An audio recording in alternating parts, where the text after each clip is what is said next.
ഒന്നെന്തായാലും നല്ല പഴക്കമുണ്ട്. ഇതിനി ഇവിടുത്തെ അമ്മയുടെ ആരായിട്ട് വരുമെന്നോ? ഇവിടെയുള്ള പുരാവസ്തുക്കളെല്ലാം അമ്മയുടെ വേണ്ടപ്പെട്ടവരാണ്. മുത്തശ്ശനും മുത്തശ്ശിയും.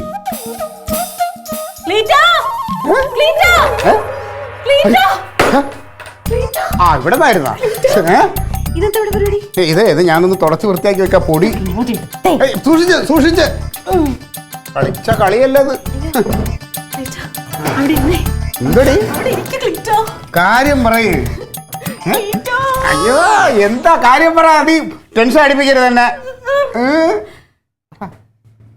നമുക്ക്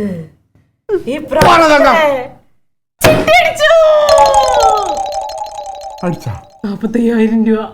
ഓ എന്റെ കർത്താവേ, ഞാൻ ഇന്നലെയും കൂടി പ്രാർത്ഥിച്ചതേ ഉള്ളുവായിരുന്നു രാവിലെ പൈസക്ക് എന്തെങ്കിലും വഴി കാണിച്ചു തരണേന്ന്. എത്ര നാളെ ചവിട്ടി ഉണ്ടാക്കിയത് എന്റെ ദൈവമേ. സമാധാനമായി. ഇനി ആ സുരേന്ദ്രൻ മുതലാളിയുടെ മുമ്പിൽ കൊണ്ടുപോയി വലിച്ചെറിഞ്ഞിട്ട് എന്നാ പിടിച്ച എന്റെ മുതലും പലിശ എന്ന് പറഞ്ഞിട്ട് എനിക്ക് അന്തസ്സായിട്ടൊന്ന് നടുനിർത്തി നടക്കണം. നിങ്ങൾ അങ്ങനെ നടന്നു നിർത്തണ്ട. നിങ്ങൾക്ക് നിങ്ങളുടെ കാര്യം മാത്രമേ ഉള്ളൂല്ലേ ചിന്ത. അന്ന് കനകം പറഞ്ഞത് നിങ്ങൾ ഓർക്കുന്നുണ്ടോ? ഓ അപ്പൊ ഇനി ഇത് നീ കനകന് കൊണ്ട് കൊടുക്കാനാണ്? അവനൊന്നുമല്ല കനകന്റെ കൊണ്ട് കൊടുക്കാൻ. അവനന്ന് മാല വഴി കിടന്ന് കിട്ടിയപ്പോഴത്തേനും എടാ ഒന്നിട്ട് നോക്കട്ടെന്ന് പറഞ്ഞപ്പോ അവൻ എന്താ എന്നോട് പറഞ്ഞത്? നിന്നെ പോലെ ജോലിയും കൂലിയും ഇല്ലാത്ത ഭർത്താക്കന്മാരുടെ ഭാര്യയ്ക്ക് ഇതൊന്നും ഇടാനുള്ള അർഹതയില്ല. ഇതിപ്പോ അവൻ എന്തേലും അപ്പോഴത്തെ ഇതിൽ പറഞ്ഞതിനൊക്കെ നമ്മൾ മനസ്സിൽ വെച്ചോണ്ടിരിക്കല്ലേ. അത് കളയും. അല്ല അല്ല ഒരു രക്ഷയില്ല. ഞാൻ ഈ പൈസക്ക് ഒരു മാല മേടിക്കും. എന്ത്? ഒരു മാല മേടിക്കും. സ്വർണ്ണമാല 1.5 പൗണ്ട് ഒരു മാല മേടിക്കും. മാല മേടിച്ചിട്ട് എന്ത് ചെയ്യാൻ പോണു നീ? മാല മേടിച്ചിട്ട് എന്ത് ചെയ്യാൻ? തങ്ക തമാശ കളിക്കരുത്. കുറെ കടം കിടപ്പുണ്ട്. ഒന്നാമത് ആ സുരേന്ദ്ര മുതലാളി എന്നെ പുറത്തിറങ്ങി നടക്കാൻ സമ്മതിക്കണല്ലോ. എപ്പോഴും ശല്യം ചെയ്തോണ്ടിരിക്കുക. ക്ലീറ്റോ എന്ത് പറഞ്ഞാലും വേണ്ടിയില്ല. ഞാൻ മാല മേടിക്കും. അത് ഇട്ടുകൊണ്ട് എനിക്ക് അവളുടെ മുമ്പിൽ കൂടി ഞെളിഞ്ഞു നടക്കണം. ദയവായിട്ട് വാങ്ങിച്ചോ മാല വാങ്ങിച്ചിട്ട് ഒരാഴ്ച അവരെ ഒന്ന് കാണിച്ചതിന് ശേഷം നീ നമുക്ക് പണയം വെച്ചിട്ട് പൈസ മുതലാളിക്ക് കൊടുത്താൽ സെറ്റിൽ ചെയ്യണം. അത് തങ്കം ഇവിടെ കിടന്ന് ചാവാൻ പോണെന്ന് പറഞ്ഞാലും ആ മാല തരില്ല. നിനക്ക് കെട്ടിയവനെക്കാളും വലുത് മാലയാണല്ലേ? ഇങ്ങനെ തന്നെ വേണം. ഇങ്ങനെ തന്നെ വേണം. ഞാനിതൊക്കെ പ്രതീക്ഷിച്ചുകൊണ്ട് തന്നെയാണ് ഞാൻ ജീവിക്കണം. അല്ലെങ്കിൽ കെട്ടിയതിൻ്റെ ഒരു ആവശ്യമാണ്. ഒന്ന് ആലോചിച്ച് നോക്കണം. ക്ലീറ്റോ ഒരു പ്രയോജനമില്ലാത്ത കെട്ടിയമാർക്ക് വേണ്ടിട്ട് എന്തിനെങ്ങനെ നടക്കണേ? തന്നെടി ഞാനിപ്പോ നിനക്ക് പ്രയോജനമില്ലാത്ത ആള് തന്നെ. സ്വന്തം തന്ന തള്ളെ ഉപേക്ഷിച്ചിട്ട് ഇവിടെ വന്ന് ഭാര്യയെ കുട്ടിയെന്ന് പറഞ്ഞ് ഇങ്ങനെ വന്ന് ജീവിക്കണം എൻ്റെ അടുത്ത്. അല്ലെങ്കിൽ എനിക്കൊരു കൂടെപ്പറപ്പുണ്ടോ? അതുമില്ല. ഇതൊന്നും ഇല്ലാതെ ഞാൻ ഉപേക്ഷിച്ചിട്ട് ഞാൻ ഓരോ ദിവസവും എൻ്റെ ഭാര്യയ്ക്ക് എന്ത് ചെയ്യാം, കൊച്ചിന് വേണ്ടി എന്ത് ചെയ്യാന്നൊക്കെ ആലോചിച്ച് ജീവിക്കണം. എൻ്റെ അടുത്ത് ഇങ്ങനെ തന്നെ കാണിക്കണം നീ തങ്കം. എനിക്ക് സന്തോഷമായി. സന്തോഷമായി. ക്ലീറ്റോ കരഞ്ഞു കാണിച്ച് ഞാൻ അങ്ങ് ഉടനെ വീഴുമെന്ന് വിചാരിക്കേണ്ട. നിങ്ങൾ എൻ്റെ മുമ്പിൽ നിന്ന് മൂങ്ങിയിട്ട് ഒരു കാര്യമില്ല. ഞാൻ പണ്ടത്തെ തങ്കം അല്ല. തങ്കം മരിച്ചു. വേണ്ടടി, നീ മാല കൊണ്ടുപോയി പുഴുങ്ങി തിന്ന് കേട്ടാ.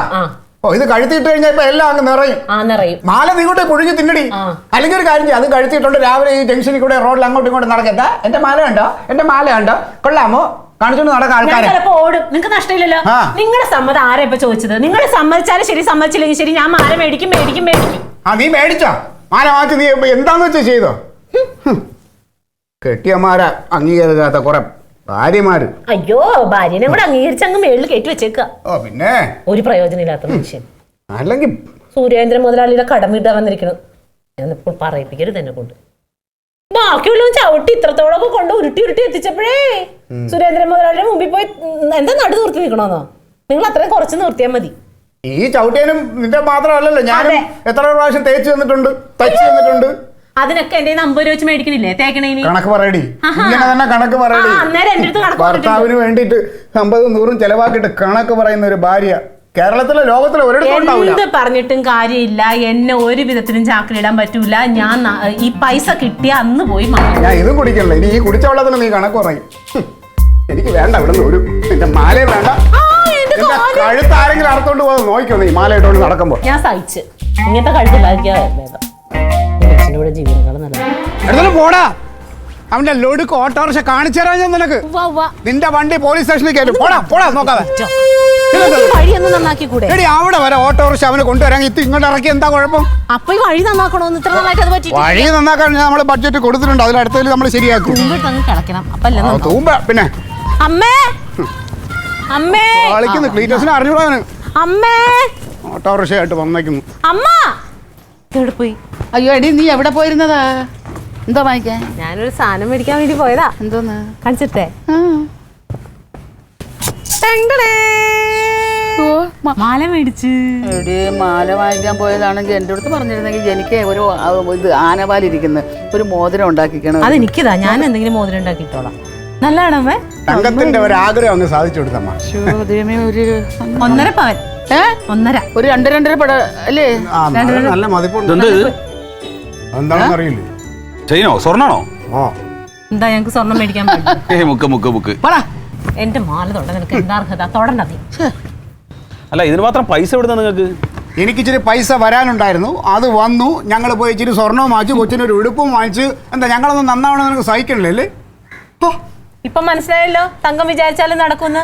അന്ന് നീ എന്താ പറഞ്ഞത്? ഒരു മാല കളഞ്ഞു കിട്ടി. ഇപ്പൊ അമ്മ ഇവൻ എന്നെ എന്തൊക്കെ പറഞ്ഞെന്നറിയാമോ? നിന്റെ ഭർത്താവിന് വേലയും കൂലിയും ഇല്ല, നീ ഇതൊന്നിട്ട് നടക്കണ്ട അല്ലേ?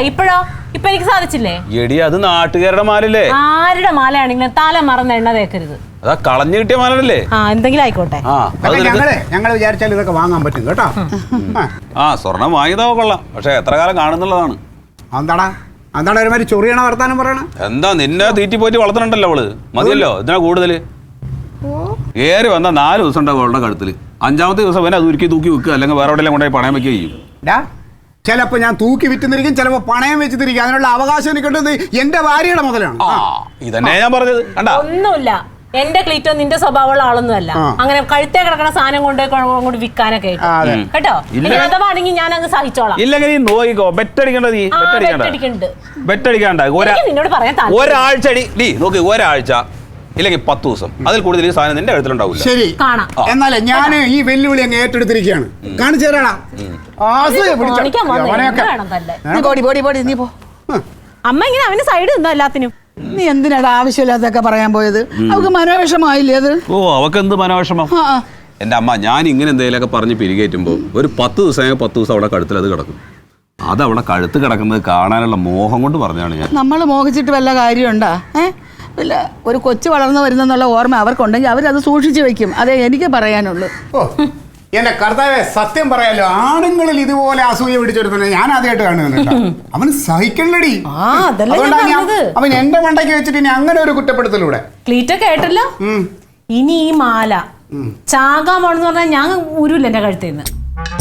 അതെ, ഞാൻ മനസ്സിലൊരു തീരുമാനം എടുത്തേക്ക്. ഇപ്പൊ എനിക്ക് അവനോടുള്ള ഒരു വാശി. അവൻ എങ്ങനെ പറഞ്ഞതുകൊണ്ട് ഒരു കാരണവശാലും നിവർത്തി ഇല്ലെങ്കിൽ പോലും ഇത് കൈകൊണ്ട് ഞാൻ വാങ്ങിക്കൂല, ഇത് പണയം വെക്കാൻ എടുക്കുകയില്ല.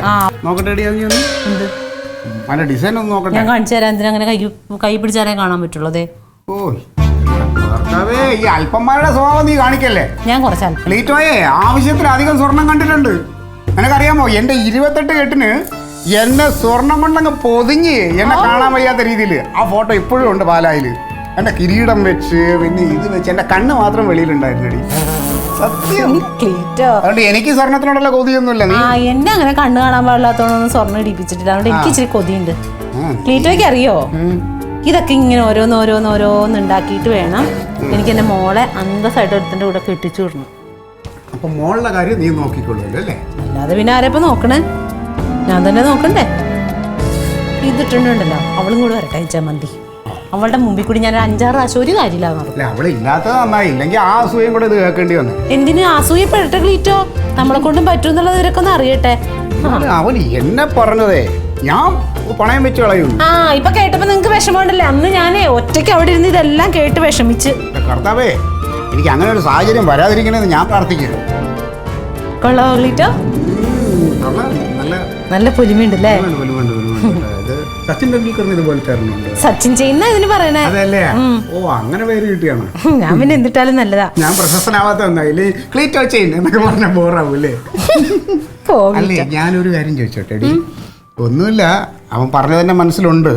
എങ്കിലും എന്തെങ്കിലും ഒരു ദുർബല നിമിഷത്തിൽ എപ്പോഴെങ്കിലും, ഇപ്പോൾ ഇല്ല, അങ്ങനെ ഒരു സാഹചര്യം ഇല്ല, എങ്ങനെയെങ്കിലും എന്തെങ്കിലും ഒരു കറങ്ങിത്തിരിഞ്ഞ് കഷ്ടകാലത്തിന് എൻ്റെ തലയിൽ എപ്പോഴെങ്കിലും ഒരു സാമ്പത്തിക ബാധ്യത വന്നു പോയാൽ ഇത് നീ ഒരു പ്രാവശ്യത്തേക്കൊക്കെ ഒന്ന് പണയം വയ്ക്കാൻ പിന്നെ തരും. പിന്നെ എന്നിട്ട് എൻ്റെ കഴുത്തങ്ങ് വെട്ടിക്കളഞ്ഞേക്കണം. എന്നിട്ട് എടുത്തുണ്ടോക്കോ? എങ്ങനെ? എൻ്റെ കഴുത്തങ്ങ് മുറിച്ചിട്ട് എടുത്തുണ്ടോക്കോളെ. നിങ്ങളുടെ പൂതി നടക്കില്ല. അങ്ങനെ ആയിരിക്കണം പെണ്ണ്. ഒരു വാക്ക് പറഞ്ഞ വാക്കായിരിക്കണം. അല്ല, നിന്റെ മനസ്സിൽ എന്തെങ്കിലും വ്യത്യാസം വരുമോ അറിയണമല്ലോ. എനിക്ക് മനസ്സിൽ തൽക്കാലം വരരുത് തങ്കം, അങ്ങനെ തന്നെ ആയിരിക്കണം. ഇത് ഞാൻ ഇപ്പൊ ഊരി വെക്കും. എന്നിട്ട് നാളെ കുളിച്ച് അമ്പലത്തിൽ പോണ്ട്. അന്നേരം ഇതങ്ങോട്ട് എടുത്തങ്ങിട്ടിട്ട് ഒരു പോക്കങ്ങുണ്ട്. അടിപൊളി. ആളെ വലിയ അയൽക്കൂട്ടത്തിൽ പോയി കാണിക്കണ്ട അവരെ. അയൽക്കൂട്ടത്തിൽ പോകും, പലചരക്കടയിൽ പോകും. അവിടെ എടുത്താൻ ചേച്ചി ഉണ്ടല്ലോ, ആ സൂസി ചേച്ചി, അവർക്ക് ഇച്ചിരി കണ്ണുകടിയുണ്ട്, അത് ഞാൻ മാറ്റും. എല്ലാരെ കണ്ണുകടി നീ മാറ്റിയിട്ട് നാളെ വന്നാൽ മതി. തക്കളിമോട്ട് വൈകുന്നേരം വരണം കേട്ടോ. ഇത് വിട്ടോണ്ട് ഇനി ഈ കാണിച്ച് വഴിതെറ്റി അങ്ങ് പോകരുത്. ഇപ്പൊ എവിടെ എടുത്ത് വെക്കുന്ന ഈ മാല? കള്ളന്മാരെ പറഞ്ഞാലേ ഒന്ന് മാറിക്ക് ക്ലീറ്റോ. ചായ എടുക്കും. ചായ ആദ്യം മാലയുടെ കാര്യം ശരിയാക്കട്ടെ. ഇത് അലമാരിൽ വെച്ചിട്ട് ഞാൻ ചായ എടുത്തരാട്ടാ. അമ്മേ ഇന്നലെ ഉറക്കമുണ്ടാവില്ല.